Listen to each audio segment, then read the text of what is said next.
Steven Su was a Chinese national who operated a small aviation company in Canada.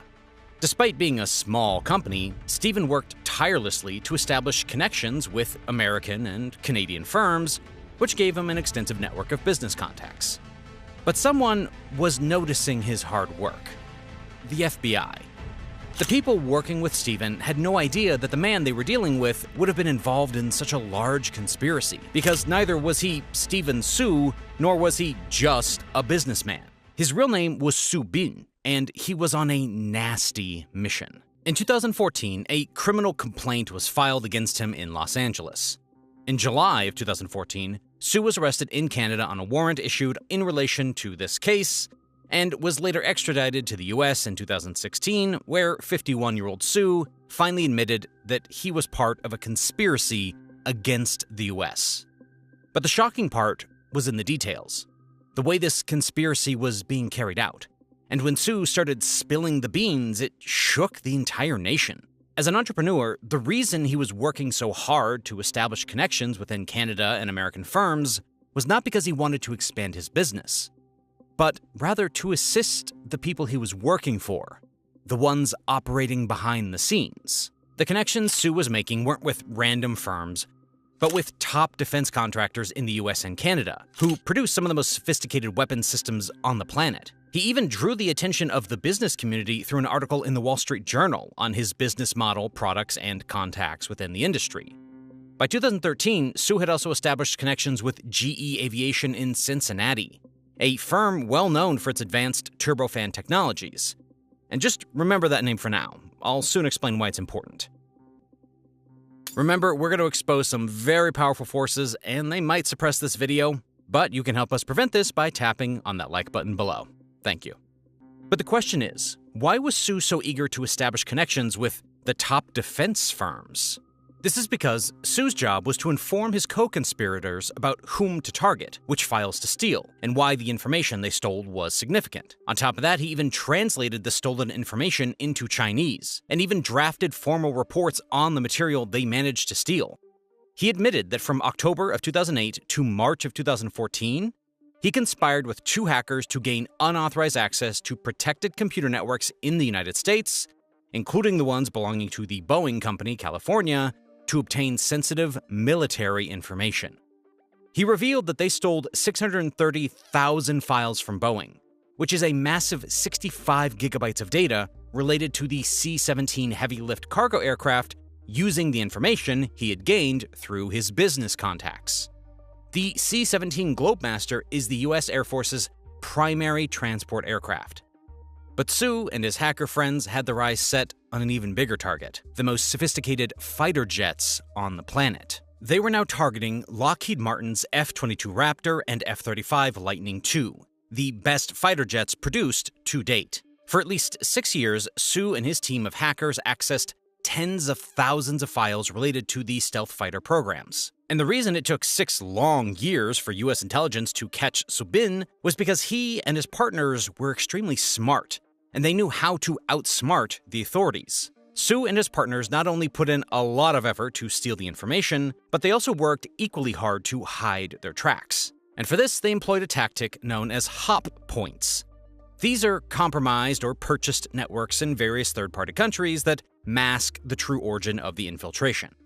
For example, a hacker in China might use a server in Brazil as a hop point, making it appear as though the cyber attack originated in Brazil rather than China.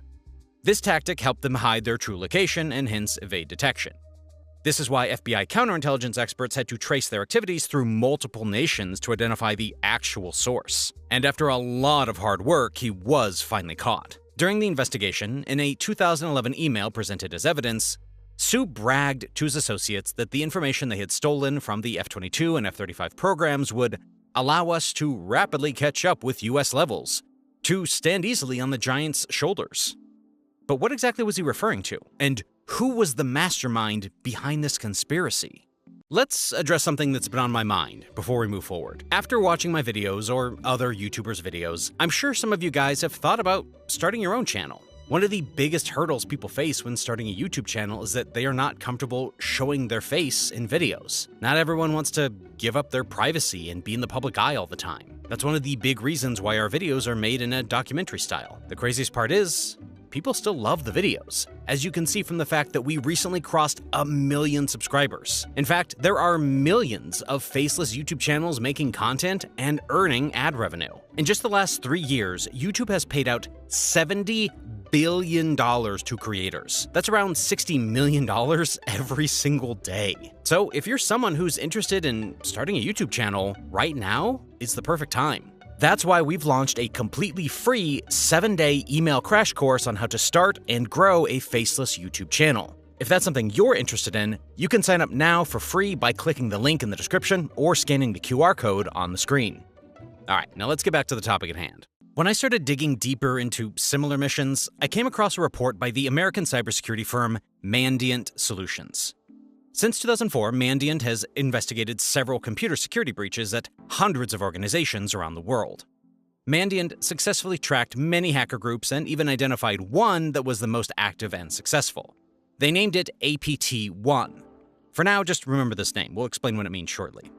But what surprised me was the location of the hackers. In fact, the location Mandiant traced it back to was most likely the same place where Subin's conspirators were operating from. The images of the building, known as Unit 61398, looked something like this. The Mandiant team even mentioned the address of the building, which was Unit 61398, Datong Road 208, Pudong, New Area, Shanghai. And you know where Shanghai is, in the People's Republic of China. But the details they uncovered and who they were working for left them shocked. Because they weren't just random hackers doing it for money. They were operating in a highly organized manner. In fact, based on the size of Unit 61398's physical infrastructure, Mandiant estimated that the unit is staffed by hundreds and perhaps thousands of people. So, just to give you some context, the building you just saw is estimated to have offices for about 2,000 people. The scary part is this is only one of the unit's several buildings, and some of them are even larger. Turns out that the people in these buildings were working for a segment of the Chinese military called the People's Liberation Army General Staff Department's 3rd Department, 2nd Bureau, otherwise known as Unit 61398. Several hundreds of people who worked there were responsible for several things that included military reconnaissance, electronic warfare, and even writing propaganda comments on social media. In fact, all this was being executed in such an organized manner that there were university-recommended courses for students willing to apply for positions in Unit 61398, and even job listings for hacking roles in this unit. The former employees even included the hacking achievements in their CVs, and one hacker even published a scientific paper on his hacking techniques. As I mentioned, APT-1 wasn't the only group that was involved in hacking. There are, or at least were, more than 20 APT groups originating from China, with APT-1 being one of them. Now, this might surprise you, but these groups have played a critical role in making China a superpower. But you may ask, what exactly is APT, and how did they make China a superpower? An APT, or Advanced Persistent Threat, is a cyber attack where the attacker gains and maintains long-term, unauthorized access to a computer network without being detected. And the primary purpose of these hackers is to mine highly sensitive data. But for what? The first public appearance of its latest stealth fighter. The Chengdu J-20 was the star of the show. China's touting the new aircraft as being undetectable by radar and a competitor to the U.S. Lockheed Martin F-22 Raptor. In March 2014, China unveiled its 5th-generation fighter aircraft, the J-20. This initially looked like just a normal event, but when pictures of the new J-20 first surfaced on the internet, they raised eyebrows among anyone with even a basic knowledge of modern defense equipment. Its looks, design, and features shocked the entire world, especially the U.S. Maybe some U.S. officials even anticipated it. And if you haven't heard of the J-20, here's what it looks like. And this is what the world's most advanced fighters, the F-22 and the F-35, look like. Can you spot the difference between them? I don't think there are that many differences. They both look exactly the same. This might be a coincidence, but When so many coincidences occur and the timelines of multiple events overlap, it's hard to believe this was all just a coincidence. Don't believe me? We'll have a look. In 2008, China began developing its first stealth fighter under Project 718, with the primary goal of competing with Western jets. The development contract was awarded to Chengdu Aerospace Corporation. But surprisingly, 2008 was the same year in which Su began working with the two hackers employed by the Chinese People's Liberation Army. Later, in 2009, 6 current and former government officials even confirmed that the Joint Strike Fighter program that produced the F-35 had been accessed multiple times by unknown hackers.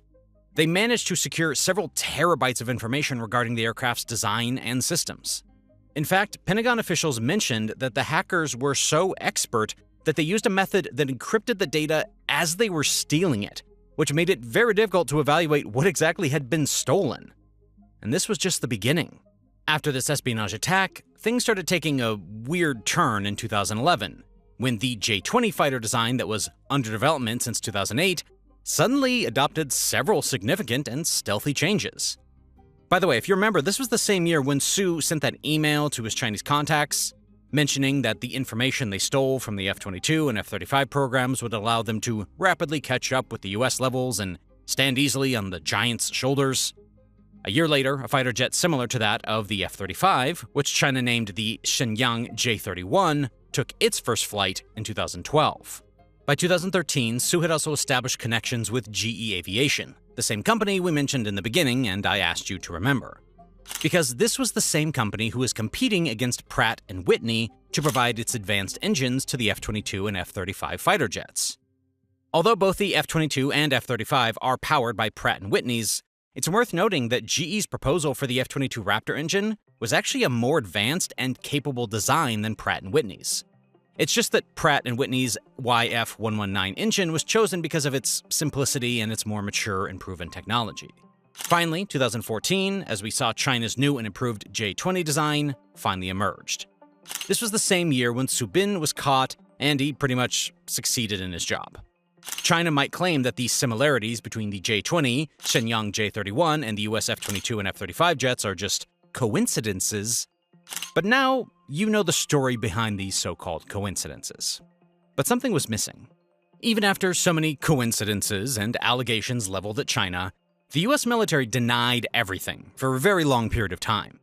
Until January of 2015, because this was when documents leaked by Edward Snowden became the first public confirmation that the F-35 was stolen by the Chinese.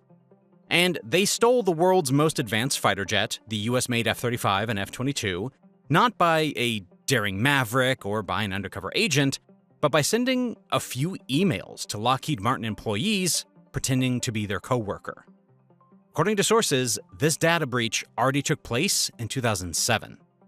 Another document leaked by WikiLeaks exposed details about Byzantine Hades, the name US investigators gave the attackers they traced back to China. To be more specific, traced back to a unit of the Chinese People's Liberation Army. The same report mentions about 30,000 hacking incidents, which includes 500 major breaches in Department of Defense systems, compromise of more than 600,000 user accounts, over 300,000 user ID passwords, and even records of 33,000 US Air Force officers were compromised. The total data extracted from all these hacking incidences was nearly 50 terabytes. The overall damage was estimated to be more than $100 million. Later in 2016, we saw even more public confirmations, one of which was Su Bin admitting involvement in a conspiracy. But even after so many conspiracies, the CCP could never replicate these jets or even other technologies exactly as they are. And this is because of a very simple reason. Before you understand this reason, you must know what made these technologies vulnerable to hackers. If you consider the case of the F-22 and the F-35, these aircraft weren't built or developed entirely by Lockheed Martin alone. Both of these fighters are the result of collaboration among many contractors and subcontractors, with design details shared across different companies to ensure smooth manufacturing. So it was easy to target just one of the contractors and get access to the design. However, most of the confidential systems developed for the aircraft are kept isolated from broader network access to prevent security breaches. so accessing them is almost impossible. This is why, even though their jets look very similar to US ones, they have a lot of differences in their performance parameters.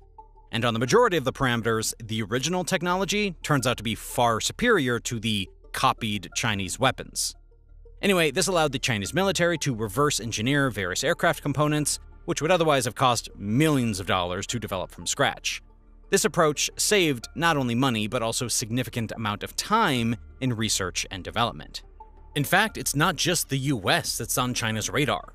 China steals technology from any country that could benefit it. And I mean any country, including its closest allies. If you've seen our previous video on how China cunningly replicates weapon technology, then you know exactly what I'm talking about. But didn't I say that China became a superpower using this method? You might be wondering how stealing just military technology could have made China a superpower. While it's a crucial part of becoming a superpower, it's not the only factor, right? What you're thinking is completely right. But did I say that China was only targeting defense secrets? Absolutely not. Because whatever I mentioned about the Chinese hacking was just the tip of the iceberg. The dark secrets I discovered apart from the defense hacking is worrisome for literally every one of us. In fact, a former senior official at McAfee said the scariest line.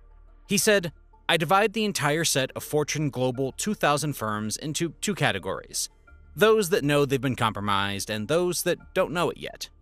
You will understand the depth of this line as we move forward. I mentioned earlier that everything these hackers do is in an extremely organized way. Everything is planned, communicated, and executed properly. And I mean so systematically that even the government is involved in this. In fact, there is a way you can predict what companies and sectors could be their next targets.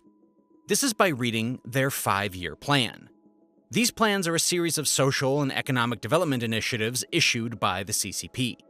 In fact, according to Mandiant, the industries APT-1 targeted match the industries that China has identified as strategic to their growth, including 4 of the 7 strategic emerging industries that China identified in its 12th 5-year plan. Basically, China lists everything it wants to achieve or improve in its 5-year plans. One such thing that China wanted to achieve was mentioned in their 13th 5-year plan. This plan included everything China wanted to achieve from 2016 to 2020, including the development of necessary infrastructure, factories, and systems in China to mass-produce their own large and regional passenger planes. This is because China saw a huge opportunity in the large commercial plane market. Airbus and Boeing combined control 99% of this market. So China decided to develop such planes indigenously, sell them for cheap, and capture a chunk of this market.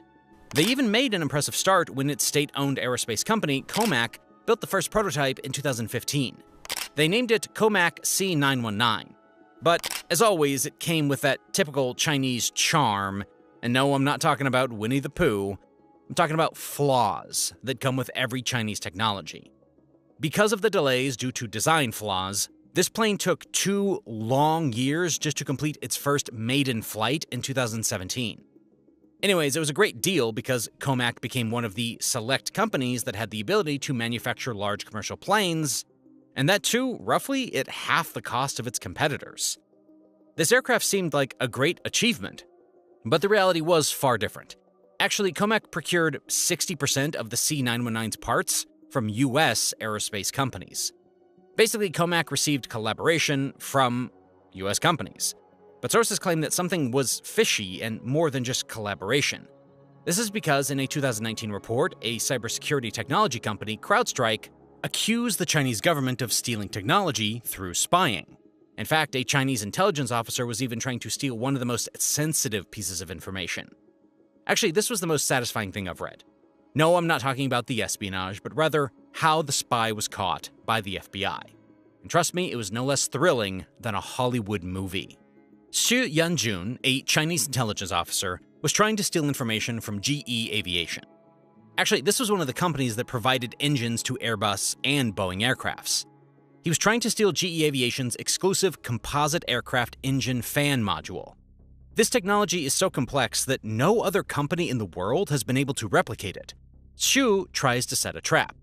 He has his eyes set on a GE Aviation employee. In March 2017, Xu invited this person to give a talk at a Chinese university. The employee accepts and travels to China in May. Upon arrival, he meets Xu, who covers all his travel expenses. These were likely some trust-building activities. The employee delivers his presentation and returns home. But he had no idea about the real intentions of Xu. In January of 2018, Xu asked the employee for some sensitive information. And because there was already so much trust between them, the employee emailed a 2-page document from the company that was marked as confidential. Xu wanted more. So he suggested meeting the employee in Europe and asked for more company files. Surprisingly, the employee agreed, and Xu traveled to Belgium in April of 2018 to meet with him. He also brought some cash for their meeting. But to his surprise, he was arrested by authorities when he arrived. He had no idea how he got exposed. In reality, Xu had no clue that the FBI had taken control of the situation long before he could even suspect it. Actually, after the employee returned from China, the FBI took over the communication, and it was the FBI who was pretending to be the employee. Every conversation Xu thought he was having with the employee was actually with the FBI. In fact, sending the confidential information via email was also part of the FBI's trap. Finally, he was extradited to the United States, where he was sentenced to 20 years in prison. The prosecutors even stated that the 2 state-owned companies involved in the C919's developments received technical information from Xu. But do you know that China has a no-discrimination policy? It believes in unity in diversity. This is why it doesn't discriminate between defense industries, high-tech industries, real estate, oil and natural gas pipeline operators, government agencies, etc. It steals everything it can get, from multiple organizations, multiple countries, and almost every sector you could imagine. In fact, the Chinese hackers even targeted the International Olympic Committee and the World Anti-Doping Agency around the 2008 Beijing Olympics. A report identified 9 APT groups responsible for some of the largest hacking operations from 2006 to 2015. Not surprisingly, all of them originated from the same country, China.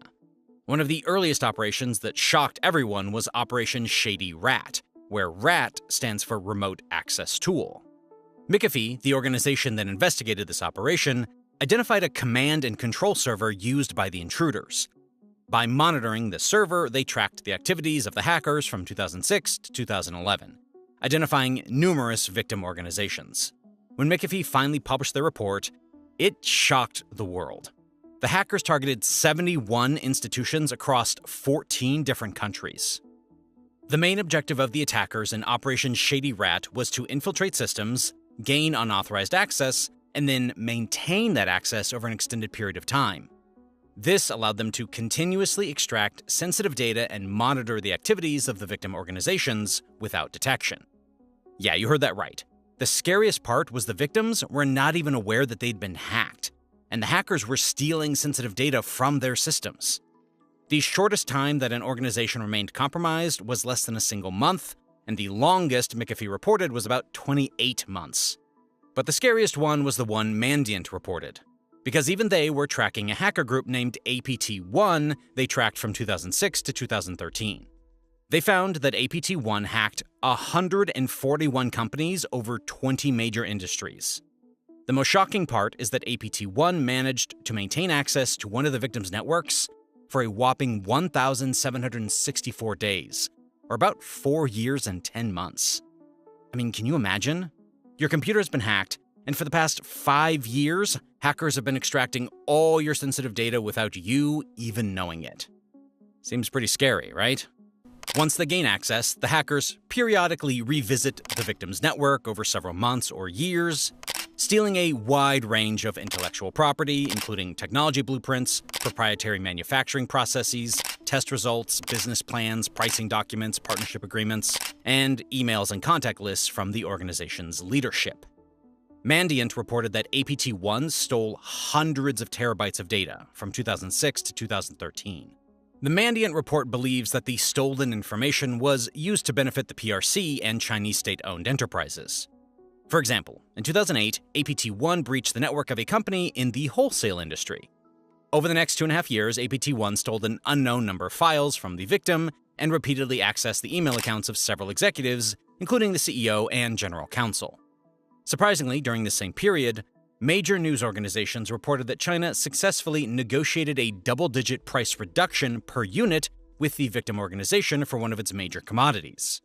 While this might be purely coincidental, the timing suggests that the stolen data likely played a significant role in that negotiation. Operations like Shady Rat and similar ones proved extremely beneficial for China. They helped China acquire important trade secrets, which contributed to its rise as a major global power. But what exactly did the hackers do to break the systems? The hackers used a very simple method to hack into systems, something even you might have experienced.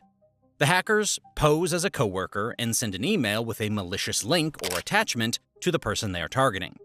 If the attachment is opened, it installs malicious software into the system. The hackers then take control of the infected computer and steal the important data they were targeting. In the earlier years, the Chinese hackers didn't worry about being tracked and didn't take much effort to hide their origin. As a result, it was easier to trace them back to their origin. But as the years passed, the hackers became more careful and made more efforts to make sure that they weren't traced back easily. Even the motive of the attacks changed with time. Initially, the hackers aimed to target as many victims as possible and steal as much information as they could. Over time, their goal shifted to maintaining access for as long as possible, ensuring they could retrieve information whenever needed. Lastly, just remember to verify any link or attachment you click on. Who knows? You might be the next target.